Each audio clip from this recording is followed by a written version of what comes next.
Oh yeah, I've never been. We've been to some sort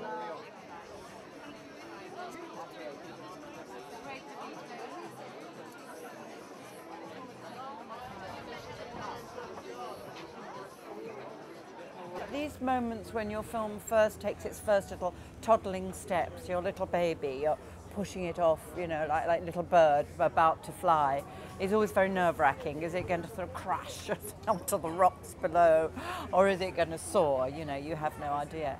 But it's exciting, you know, the first responses from just the ordinary, well, obviously first from the professionals like yourself and the journalists and so forth, and then from the general public. So it's nerve-wracking, but it's exciting, yeah.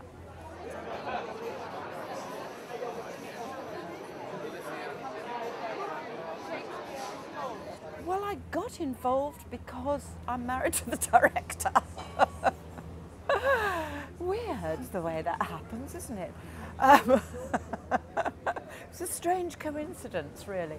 No, it was Taylor and I. Well, Taylor had been looking for a project for us to do together for quite some time, and then he found this story via a journalist, an American journalist, a New York journalist called Marc Jacobson, who had written an article originally and then wrote a screenplay based on this real story that happened in a brothel in Nevada in the 70s, a legal brothel in Nevada in the 70s. And, you know, it's a wonderfully dramatic story. Our film is loosely based upon the things that happened, but it is, you know, it is based in absolute truth. Well, my wife and I met on a film, White Nights, and it was in '84, and we haven't worked together since. So that wasn't by design. I've asked her many times, I've presented her with roles. But you know, with an actor, it all comes down to the part. If it's a great part, they're going to do it. Hopefully, if everything works out. If the part's not quite good enough, I don't care if she's my wife or not, she's not going to accept. And that kind of happened. I presented many roles to her, and she kind of would go, this one, she immediately responded to, because it's a great role, very interesting and different for Helen.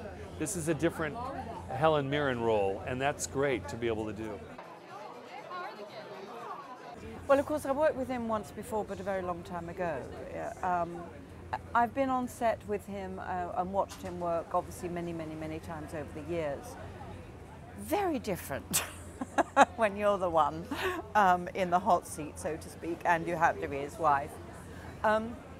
I separated myself on the set. On the set, I belonged to the other actors, to the crew, and he was the director, you know, and I didn't sort of belong to him, if you like, on the set. I belonged to everybody else. It was kind of wonderful and kind of terrible all in one go.